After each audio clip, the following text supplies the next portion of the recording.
Agora nós iremos para a leitura e explicação dos exercícios. Página 39, interagindo com a reportagem. Exercício número 1. Em relação à reportagem lida, responda às questões a seguir. Letra A. Onde ela foi vinculada, ou seja, onde ela foi publicada. Então, geralmente, no final de todos os textos, tem lá o local onde ela foi publicada. Então, vocês vão voltar lá no texto e vai colocar aí onde ela foi publicada. Letra B. Quem redigiu o texto? Então, também, o autor se encontra lá no final do texto também, tá bom?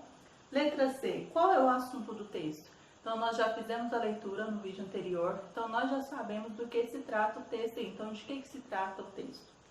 Letra D. A quem a reportagem se destina? Então, qual que é o público-alvo aí, da reportagem? Então, a que público ela se destina? E vocês irão colocar aí. Exercício número 2. O título do texto apresenta uma pressuposição. Sobre pressuposição, nós temos aqui do lado. Ato de pressupor, ou seja, supor ou julgar algo antecipadamente. Então, nós vamos ter como se tivesse ter uma ideia antecipada, de algo. Então, o título do texto apresenta uma pressuposição. Que pressuposição é essa? Então, qual que é essa pressuposição que é apresentada no título aí? Que ideia podemos antecipar sobre ele? Exercício número 3. Leia a linha fina da reportagem.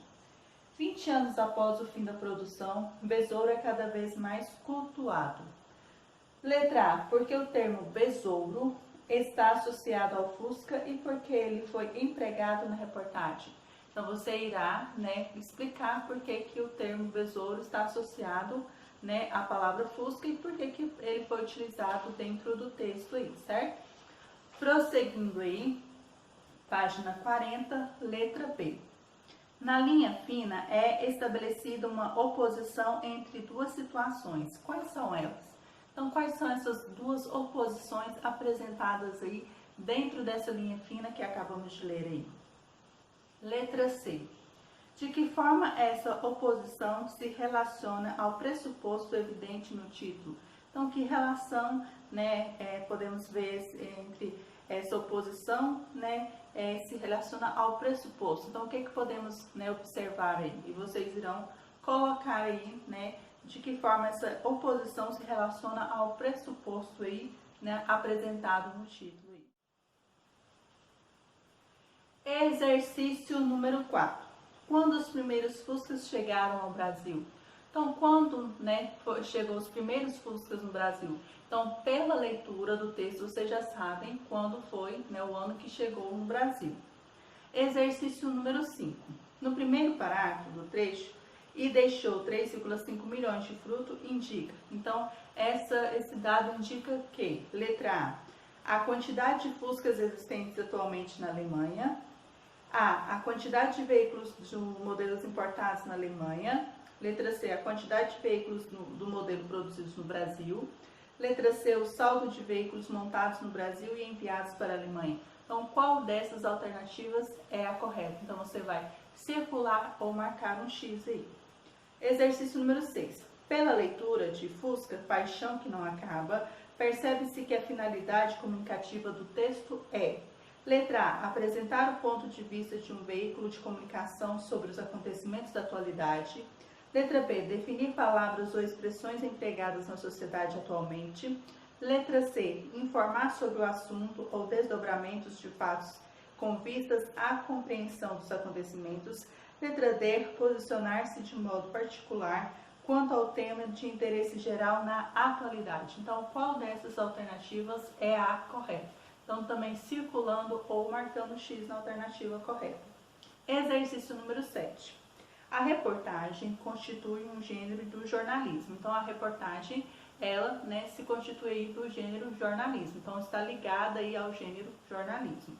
Caracteriza-se por relatar as causas e o desdobramento dos fatos.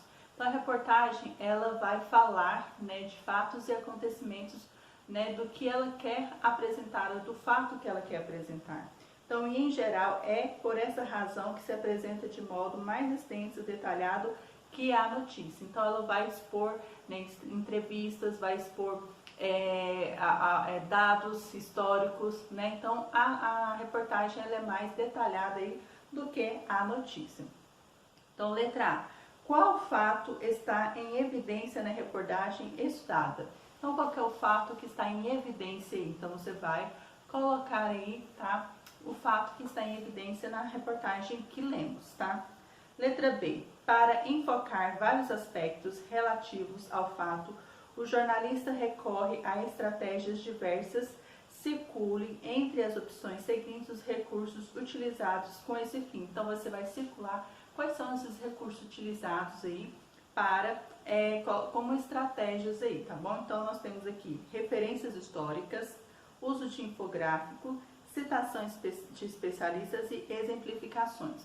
Sobre infográfico, nós temos aqui do lado um informativo que fala assim: infográfico, trata-se de uma comunicação de informações por meio do emprego de elementos gráficos visuais, fotografias, desenhos, diagramas estatísticos e etc., junto a textos breves ou dados numéricos, sintetizando as informações e tornando-as atraentes para o público-alvo.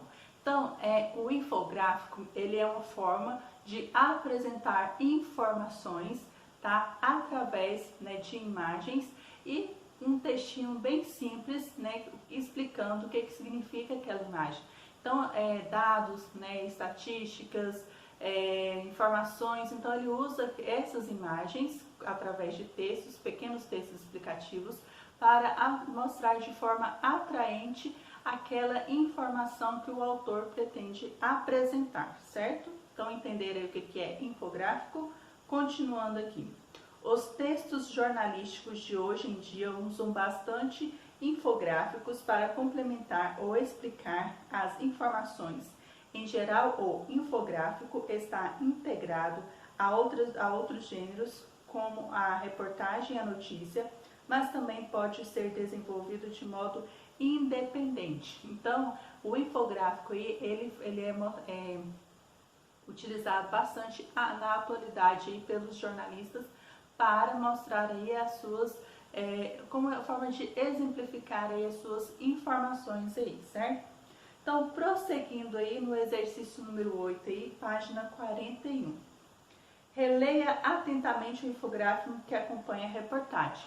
Então, nós vamos reler aqui, tá? Esse infográfico, né? Nós já nós temos alguns dados estatísticos, que nós temos aqui 2,5 milhões de Fuscas foram montados em 200 países, 3,3 milhões foram montados no Brasil, e aqui nós temos um cifrão de cruzeiro, ou cruzado, eu não lembro direito como diz aqui, tá? Então, nós temos aqui 471,200 cruzeiros ou cruzados, né, que era o preço em que foi vendido o primeiro Fusca no Brasil, né? Pelo preço, eu acho que ele foi bem puxado, né? E aqui nós temos na página 38, tá? O informativo aí o infográfico referente aí, tá? Aos anos em que a trajetória do Fusca no Brasil. Então, nós temos aqui anos 40, 50, vigia traseiro bipartido e setas nas colunas das portas, bananinhas. Eram algumas características do Split Window. Anos 50, vigia em formato oval, para muitos o mais belo e harmonioso Fusca. E o início do motor 1.200, 1200 ou 1.200, são os destaques. Anos 60. Vigia traseiro cresce. Mudam lanternas, para-choques e na segunda metade da década estreia o motor 1300 ou 1.300. Anos 70 chega o Fuscão com inúmeras mudanças estéticas, motor 1.500 e itens de acabamento mais refinados. E anos 80 e 90, lanternas traseiras redondas, mudanças no interior e motor 1.600 ou 1.600 são algumas das características aí. Então, nós temos esse infográfico mostrando aí a trajetória do Fusca no Brasil aí. A letra A fala assim, qual título poderia ser dado a esse infográfico? Então, que título poderíamos dar a esse infográfico aí que acabamos de ler sobre, né, as informações relacionadas ao Fusca aí, né, esse principal infográfico aí. Letra B, descreva a composição do infográfico. Então, você vai descrever como é feito aí esse infográfico, o que ele contempla aí. Letra C, qual é a finalidade comunicativa do infográfico na reportagem? Então, eu acabei falando algumas coisas, então você irá aí colocar qual que é a finalidade dele dentro do texto, né, nessa reportagem, qual que é a finalidade do infográfico aí, tá? E no próximo vídeo darei prosseguimento à leitura e explicação dos exercícios.